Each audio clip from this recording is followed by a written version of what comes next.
नमस्कार साथियों, मैं अनूप सिंह सप्पू आज बहुत दिनों बाद अपने यूट्यूब चैनल पे आप लोगों के बीच में आया हूँ। आज यूट्यूब पे आने का एक मेन तात्पर्य था कि जो तमाम कोचिंग आज खुली हैं ऑनलाइन। जानते हैं कि उत्तर प्रदेश बहुत बड़ा राज्य है और यहाँ काफ़ी लाखों में संख्या जो इलाहाबाद से लेकर दिल्ली तैयारी करते हैं, उन्हें भ्रमित करने का आज अच्छा मौका मिला है इन कोचिंग वालों को। जिसमें दो भर्तियों का मामला आज हम आपके सामने संक्षेप से बताएंगे, जिसमें मैं खुद ही शामिल था। एक 69,000 भर्ती के बारे में आपको डिटेल बताएंगे और एक 68,500 के 68,500 वैकेंसी का एक छोटा सा मामला क्या हाईकोर्ट से आया डिवीजन बेंच से। तमाम कोचिंग वाले बैच लॉन्च कर दिए। बैच लॉन्च करके फिर आपसे तैयारी कराएंगे। भर्ती का पता नहीं आएगी कि नहीं आएगी, भर्ती का मूल चीज़ें क्या है वो मैं आज आपको विस्तार से बताऊंगा कि वैकेंसी कब आई थी, कैसे शुरू हुई, क्या विवाद हुआ और उसमें कितने बच्चे सिलेक्ट हुए। ठीक है, उस बच्चे सिलेक्ट होने के बाद कितने सीटें बची, फिर उसकी लड़ाई कहाँ तक लड़ी गई, उसका जो आर्डर आया तो उसका आगे सरकार क्या करेगी, जो बच्चे लड़ रहे थे उस लड़ाई को वो आगे इसको आगे सुप्रीम कोर्ट ले जाएंगे कि नहीं, इसके बारे में पूरा विस्तार से आपको बताएंगे। फिर 69,000 में जो 6800 सीट के विषय में है, आप लोग जो तमाम चीज़ें जो विज्ञप्ति निकाली गई थी इन्होंने 2022 चुनाव से पहले, इसके बारे में भी आपको विस्तार से बताएंगे। तो आइए साथियों, मैं अपने चैनल पे आपका स्वागत करता हूं। और जो मेरे पुराने लोग मुझसे जुड़े थे वो तो आज हैं ही इस पे। काफ़ी लोग, जब मैंने वीडियो बनाना बंद कर दिया तो काफ़ी लोग इस वीडियो से, इस चैनल से हट भी गए। और इस वीडियो को जितने लोग जुड़े हो आप शेयर करना उन लोगों के पास जो लोग सिलेक्ट नहीं है, और जो सिलेक्ट हैं वो आज जुड़े भी हैं तो उनके पास भी इसको भेजना, क्योंकि 69,000 में जो बच्चे आज सिलेक्ट हैं अनरिजर्व कैटेगरी के, उनके लिए भी ये वीडियो बहुत मायने रखेगी। तो साथियों आइए आपको विस्तार से हम इस पर चर्चा करते हैं। जब हमारी 68,500 की विज्ञप्ति आई तो उसमें विज्ञप्ति आने के बाद जो कट ऑफ निर्धारित किया गया था वो 40 और 45% पे किया गया था। जो नंबर लाना था आपको 45 एससी के लिए और ओबीसी के लिए 50 नंबर। तो ये एग्जाम की प्रक्रिया शुरू होगी। विज्ञप्ति आपकी आ गई 68,500। ये शिक्षा मित्र को बाहर करने के बाद सुप्रीम कोर्ट का 2 बार सुप्रीम कोर्ट ने कहा कि आप इस भर्ती को 2 बार करेंगे, जिसमें सरकार ने इस भर्ती को 2 तरीके से किया। एक 68,500 लिखित पेपर कराया, ठीक है, रिटर्न में कराया। दूसरा 69,000 कराया जो कि ओमार सीट पे इस पेपर को कराया गया था। आज मैं 68,500 के बारे में आपको बताना चाहता हूँ कि जब ये विज्ञप्ति निकली तो 40-45% पे आई। बच्चे अपनी तैयारी में लग गए। ये एग्जाम मार्च में होने वाला था, पर ये रिजवान जो शिक्षा मित्र थे हमारे सीनियर साथी, अपने उर्दू को लेकर वो लड़ाई लड़ते गए और लड़ते लड़ते सुप्रीम कोर्ट में गए तो डिवीजन बेंच से ये पेपर को मार्च में रोक दिया गया। अब ये पेपर आपका जाके मई में हुआ। ये पेपर मई में होने के बाद सुप्रीम कोर्ट ने जब भर्ती के लिए रोक नहीं लगाई तो ये पेपर हो गया। और ये पेपर होने से ठीक 1 हफ्ता पहले शिक्षा मित्र भाई हमारे माननीय मुख्यमंत्री योगी जी के पास गए कि उन्होंने कहा कि सर हम इतने दिन से पढ़ा रहे हैं और सर इसमें कुछ कट ऑफ कम होना चाहिए। तो योगी जी ने कह के और अपने अधिकारियों से इसको चेंज करा के इसको इस कट ऑफ को 30-33 पे हमारा एग्जाम कराया। मतलब ये समझिए कि 68,500 की जो विज्ञप्ति आई थी 40-45 पे आई थी, पर एग्जाम से ठीक पहले 1 हफ्ता पहले ये नोटिस आ गया कि आपका एग्जाम ये 30-33 पे कराया जा रहा है। इसमें एक हमारे साथी हैं, नाम नहीं लेना चाहूँगा, उनके नंबर कट ऑफ से थोड़ा सा ऊपर थे तो उनको लगा कि 30-33 पे, क्योंकि इसमें एकेडमिक भी जुड़ता था, हाई स्कूल, इंटर ग्रेजुएशन और बीटीसी के नंबर जुड़ते थे। उन्हें लगा कि 30-33 पे होगा तो हमारा नहीं हो पाएगा, तो उन्होंने विज्ञप्ति पे चैलेंज किया और सिंगल बेंच का आर्डर आया और सरकार को 5 सितंबर को उन्होंने कहा था कि हम नियुक्ति देंगे, तो उन्होंने जल्दी आनन फानन में उन्होंने नियुक्ति लेटर जारी कर दिया, जिसमें भी तमाम कमियां देखने को मिली। कई बच्चों के अच्छे नंबर थे, जिसमें एक अंकित वर्मा जो टॉपर था लड़का, अंकित वर्मा की लड़ाई हम लोग साथ में लड़े। वो भाई का सोचे कि वो टॉप किया था और 121 नंबर थे पर उसको 21 नंबर दिखाया गया, जिसकी लड़ाई लड़ते लड़ते वो रिजल्ट आया। जब ये पहला रिजल्ट 68,500 में आया था तो उस समय केवल रिजल्ट आया 41,556 का। यहाँ बोर्ड पे देख रहे होंगे कि पहला रिजल्ट 41,556 का आया। इसके बाद तमाम अंकित वर्मा जैसे तमाम साथी हमारे थे जिनका रिजल्ट गड़बड़ हुआ, तो उसकी लड़ाई हम लोग लड़े। उस लड़ाई लड़ने के बाद जब दोबारा सरकार इस चीज़ को मानी और हमारे सीनियर अधिवक्ता ने जब इसको हाईकोर्ट के सिंगल बेंच से जब लड़ाई को जीता, तो दोबारा जब कॉपी चेक हुई और उसके बाद दोबारा जो रिजल्ट आया 4546 के लगभग, ये फिर दोबारा रिजल्ट आया। उसके बाद भी कुछ लड़कों की कमियां रहेगी, जो लड़के उसमें अब नहीं पास हुए, फिर 1-2 नंबर फेल हो गए, उन्होंने अपना फिर केस किया, कोर्ट से लड़के आए, तो उसमें से भी हमारे जो छात्र और हमारे छात्र भाई थे वो 700 से 1000 लगभग ये बच्चे पास हुए। इसमें टोटल संख्या अगर आप लोग देखेंगे तो जो बच्चे 68,500 में जो पास होने की संख्या है बच्चों की जो आज जॉब कर रहे हैं वो 47 से 48,000 के लगभग है। आप बोर्ड पे देख रहे होंगे इतने लोग पास हो चुके हैं, जबकि अभी तक जो डिवीजन बेंच में मामला चल रहा है उसमें सरकार ने हल्फनामा भी सही से नहीं लगाया कि बच्चे अब बचे कितने हैं। जो 27,000 कुछ समथिंग पदों के बारे में बात हो रही है, उतने बच्चे ही नहीं बने, उतनी सीट ही नहीं है, ठीक है। और टोटल हमारे पास स्टूडेंट कितने अपेयर थे उस समय, और 68,500 में हमारे पास 1,07,000 के लगभग हमारे पास बच्चों ने फार्म डाला था। तो 1,07,000 बच्चों में हमको नौकरी जॉब कितने को मिली, 47 से 48,000 बच्चों की। और हमारे पास सीटें कितनी बच के रह गई, 68,500 में। आज भी हमारे पास जो हमारी सरकार के पास जो उस वैकेंसी की सीटें 21 से 22,000 है, टोटल यही आंकड़ा है। आप किसी भी 68,500 के बच्चों से पूछेंगे जो सिलेक्ट हैं और जो नॉन सिलेक्ट हो, बताएंगे कि सच्चाई क्या है। आज भी जो तमाम कोचिंग वाले आपको भ्रमित कर रहे हैं कि 27,000 सीट खाली होगी, आप तैयारी करो, वो 2 महीने में कोई भी भर्ती कभी पूर्ण हो ही नहीं सकती है। ये 21 से 22,000 पद खाली है। अब हम मामला ला रहे हैं कि सीट, अब हमने बता दिया कि 68,500 में सीटें कितनी खाली है, 22,000, ठीक। अब अब ये 69,000 का जो 6800 का मामला है, जिसमें 2022 के चुनाव से पहले सरकार को लगा कि हमने आरक्षण प्रभावित किया है, तो उन्होंने जल्दी 6800 का सीट निकाली। उसके बाद एक बच्चा चला गया सिंगल बेंच हाईकोर्ट, उसमें आदेश आया कि आप जो 69,000 उसमें सीटों को अधिक बढ़ा के नहीं ले सकते हैं, ठीक। तो मामला अभी तक फंसा है। तो जब 69,000 में आप 6800 बच्चों को एक्स्ट्रा नहीं ले सकते हैं, इसी 69,000 में उन बच्चों को लेंगे जिनका आरक्षण प्रभावित हुआ है, तो फिर आप 68,500 में जो सीट खाली है, इसको नया विज्ञप्ति के थ्रू कैसे भर सकते हैं। सुप्रीम कोर्ट की गाइडलाइन थी कि आप इस शिक्षा मित्र के जो सीटें हैं 68,500 और 69,000, इससे 2 बार में आप फुलफिल कर लेंगे। इसमें सरकार की कहीं ना कहीं नाकामी देखने को मिली कि अगर आपने विज्ञप्ति इतने पे निकाला था तो हम तैयारी हमारे सारे स्टूडेंट इसी पे कर रहे थे, पर 1 हफ्ता पहले आपने इसको 30-33 पे नोटिस जारी करा के और पूरे एडमिट कार्ड से लेकर बुकलेट में आपने 30-33 पे एग्जाम कराया। तो बच्चे प्रिपेयर होके इसके प्रिपेयर होकर तैयारी करने लगे। 1 हफ्ता में मूड चेंज हुआ और 1 से 2 नंबर पे बच्चे फेल होते चले गए, ठीक। आज इस पे रहता तो ये सीट कभी भी बची नहीं होती। तो जब आप 69,000 में 6800 सीट के लिए आप नया इसमें ये जोड़ नहीं सकते हो, और इसी में सारे बच्चों की जिनका आरक्षण प्रभावित हो रहा है करना है, तो ये आप नई विज्ञप्ति के लिए जो हाईकोर्ट ने आदेश दिया है उसे कर नहीं पाओगे। और हाईकोर्ट ने इसके लिए अभी कहा है कि आप इस पे मशवरा लो, सलाह मशवरा लो सरकार को। पर आपको पता है कि जो बच्चे 21-22,000 के लिए सिंगल बेंच और डिवीजन बेंच में 5 साल से जो लड़ाई लड़ रहे हैं, आपको चुप बैठेंगे? तमाम साथियों को अपना वो सब लड़ जाएंगे कि ये सीट केवल हमारे लिए थी।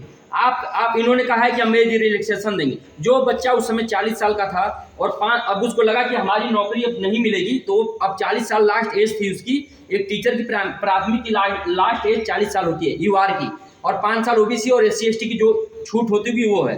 तो ये बताइए 40 साल पे अगर कोई लड़का अपना इस वैकेंसी में नहीं हुआ, आज वो अपना सोचा कि अब मेरी जॉब नहीं मिलेगी, वो कहीं ना कहीं जॉब करने लगा। आज प्राइवेट जॉब कर रहा है, कोई और भी जॉब कर रहा है, कोई बिजनेस कर रहा है, और आज उसे आप कह रहे हैं कि फिर से एग्जाम दो, फिर से आप फॉर्म डालो, तो कहाँ से एलिजिबल है। दूसरी बात, ये भर्ती 2018 में आई थी, उस समय तमाम बच्चे ऐसे भी थे जो कि BTC और BTC और ये टेट पास नहीं थे, और उनकी अभी उम्र तक नहीं हुई थी, आज वो एलिजिबल हो जाएंगे, ठीक। इस 21-22,000 में जो बच्चे इसमें है 1,07,000 में जिनका ये हक मारा जा रहा है, वो तमाम 4 से 5 लाख बच्चे जो उम्मीद लगाए बैठे हैं, वो भी इसमें फॉर्म डालेंगे, जो उनकी अभी उस समय एज नहीं थी, सोचिए। और आज जिनकी एज खाली है, जिनकी एज खत्म हो चुकी है, जो आज 5 साल से कहीं जॉब कर रहे हैं, आप उनकी कंपटीशन, और वो छोटे बच्चे जो 18 में थे और आज 18 के बाद वो आज 24-25 साल के हो गए हैं, और 2018 की भर्ती में आज वो एलिजिबल है, वो लगातार वो शिक्षक विभाग की तैयारी कर रहे हैं।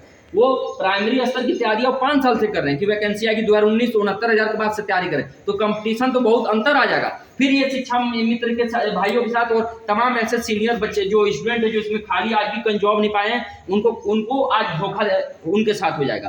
साथियों, मैं बता देना चाहता हूं कि तमाम मामला है, अगर सरकार पहले तो इस पर एक्शन नहीं लेगी, अगर इस पर एक्शन लेगी कि हम इसको नई विज्ञप्ति जारी करेंगे तो भर्ती 2 महीने में नहीं हो पाएगा।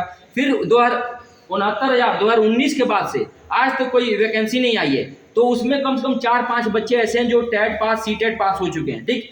वो बच्चे अगर इसमें फॉर्म डालते हैं तो एलिजिबल होंगे, पर ये 2 साल से या 2 या 3 साल से लगभग, मुझे इसका बहुत क्लियर नहीं, पर जो टेट नहीं आया है वो बच्चे अगर BTC पास है और टेट के इंतजार में है, तो वो सरकार के लिए वो नुकसानदायक होगा। कहीं ना कहीं ये राजनीतिक मुद्दा बन जाएगा कि वो 2 से 3 लाख बच्चे जो होंगे जो 2 साल से टेट नहीं आया है, वो सरदर्द बन जाएंगे सरकार के लिए। तो सरकार इस पर थोड़ा भी इंटरेस्ट नहीं ले रही है, नतीजा अभी तक पेपर में आ गया होता, किसी अधिकारी का बयान नहीं है। और ये मामला तमाम जो साथी हमारे मित्र जो सिंगल बेंच से आज डिवीजन बेंच में लड़े हैं, तमाम साथी अवनीश यादव से लेकर आदित्य पांडे संघर्षी, तूफान यादव, शशि यादव से लेके अमरेंद्र पटेल से लेके शोभित पटेल, तमाम साथी जो लड़ रहे थे, कुछ लोगों का नाम नहीं याद है। तो साथियों, जितने लोग इस लड़ाई को लड़े थे उसमें कुछ हमारे साथी जो आज 12,460 में नौकरी पा गए हैं और जो 69,000 में जॉब पा गए, जो आज इसमें लड़ाई लड़ते हुए हमारे साथी जो आज बचे हुए हैं इतने दम से, और आप लोग के जितने स्टूडेंट आज इसमें बचे हुए उनके सहयोग से ये लड़के डिवीजन बेंच से सरकार को और हाईकोर्ट को इतना तो याद दिला दिया कि हमारे पास अभी इतनी सीटें हैं जिनके साथ धोखा हुआ था। 21 से 22 हज़ार सीटें खाली हैं। तो साथियों, पूरी टीम ने तय कर लिया है कि अगर ये सीटें केवल 68,500 के बच्चों को नहीं मिलेगी तो सुप्रीम कोर्ट में ये लड़ाई लड़ी जाएगी।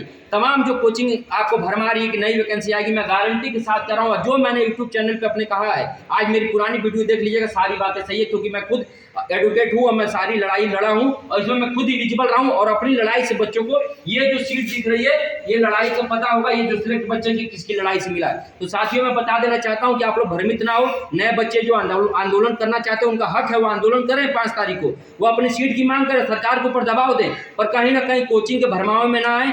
कोचिंग आपको हर 2 महीने में एक नया बैच देती है और आप पढ़ते नहीं, बैच खरीद लेते हैं और आपका फिर वही तरीका चला जाता है। ठीक, तो आप अपनी पढ़ाई करनी है तो कोचिंग के भरोसे मत रहिए। कोचिंग को इसके बारे में कुछ सच्चाई नहीं पता, पर वो तमाम चीजें आपको बता रहे हैं कि 27,000 सीटें यहाँ पे आ गई और 51,000 सीटें और आ गई, टोटल आपको 70 से 80,000 सीटें आ रही है। आपके लिए सुनहरा मौका, ये कोई सुनहरा मौका नहीं है। कोर्ट में फंसी हुई भर्ती, सरकार कभी इंटरेस्ट नहीं लेगी इसमें, उसका 2 से 3 लाख वोट प्रभावित होगा। उसी में उपचुनाव है, अगर यहाँ वो 10 सीटों पे उपचुनाव है, अगर वो इंटरेस्ट ले लेगी इस पे और विज्ञप्ति जारी करेगी तो 2 से 3 लाख तो वो बच्चे जो टेट पास नहीं है वो इनसे नाराज होंगे। और जो 68,500 के जो लड़के जो इसकी लड़ाई लड़ रहे हैं, इसमें 50,000 लड़के नौकरी पाए, जो 60,000 बच्चे और हैं वो प्रभावित होंगे, उनका परिवार प्रभावित होगा।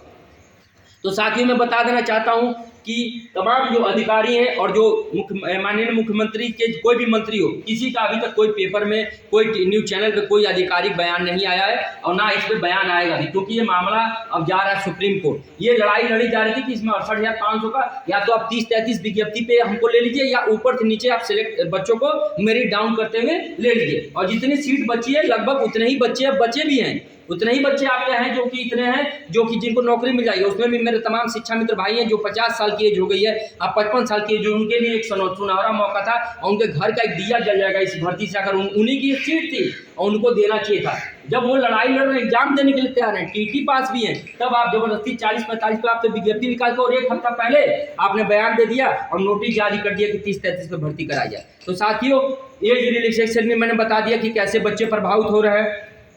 मैंने 69,000 का मामला भी बता दिया कि जो 6800 सीटें हैं, इसमें जो बच्चे ये डायरेक्ट इसमें सीट बढ़ा नहीं सकते, आप इसी में आरक्षण प्रभावित बच्चों को लेना है। और कैसे करेंगे, इसके लिए सरकार सुप्रीम कोर्ट में अपना गाइडलाइन देने जा रही है कि गाइडलाइन की कैसे हम किए करें सर।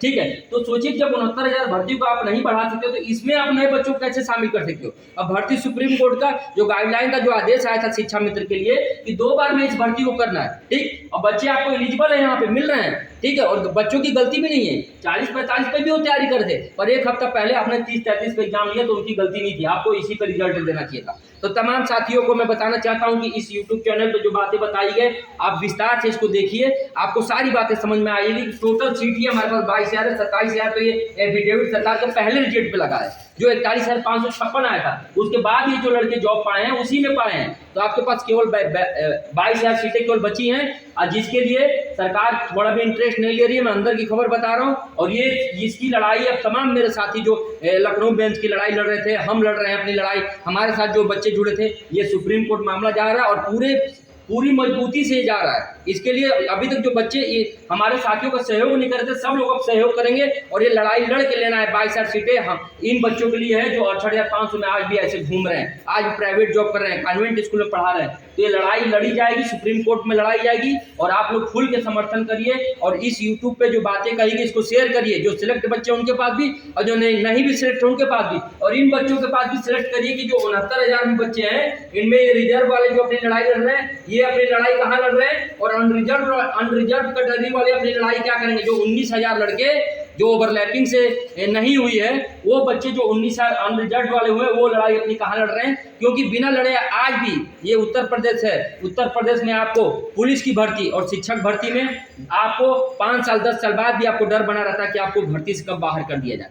72,000 की आज भर्ती देख लीजिए, आज भी लिखा है कि आपको कोर्ट के द्वारा ये नियुक्ति चल रही है। 12,460 में यही बातें लिखी हैं, 68,500 में भी यही लिखा था ज्वाइनिंग लेटर में, 69,000 में यही बातें लिखी थी। तो साथियों आप लोग जिसकी जो लड़ाई लड़ते रहिए, पर हम इसको लेकर रहेंगे। 21,000 से 22,000 जो पोस्ट 68,500 में सुप्रीम कोर्ट से ये लड़ के लेंगे। और तमाम जो बच्चे आज चिंतित हैं कि नई वैकेंसी आएगी, आप अपनी लड़ाई नए बच्चे लड़ते रहिए। आप धरना दिए, सरकार पर दबाव बनाई कि भर्ती आए, और ये आपका हक है। पर कोचिंग के भरमावे मत आइए, क्योंकि आप 30,000, 40,000, 50,000 व्यू बन जाते हैं, उनके व्यूअर बन जाते हैं, 1-1 लाख लोग देखते हैं, और वो आपको बस बैच बेचते हैं और आपकी कभी लड़ाई नहीं लड़ते हैं। आपकी लड़ाई वही लड़ता है जो इसमें एलिजिबल होता है, जो आपका जो स्टूडेंट होता है वही एलिजिबल, जो उसको फॉर्म भरा है वही आपकी लड़ाई लड़ेगा। ये टीचर आपको ना पैसों का सपोर्ट करते हैं, ना आपके धरने में नहीं जाते हैं, और सबसे ज़्यादा आपसे पैसा कमाते हैं। 4-5 साल से इन्होंने इतनी शिक्षक भर्ती के नाम पे इतना अपना बैच लॉन्च कर दिया, पर आपको कभी सहयोग नहीं किया हो कि आप अपनी लड़ाई कोर्ट में लड़के और जीत गए और आप नौकरी पा जाओ। तो साथियों बहुत लंबी वीडियो हो जाएगी, काफ़ी बातें हमने आपसे की है, और अगली वीडियो पे अगर कोई कमेंट आएगा तो मैं इसके बारे में और विस्तृत जानकारी दूंगा। धन्यवाद साथियों।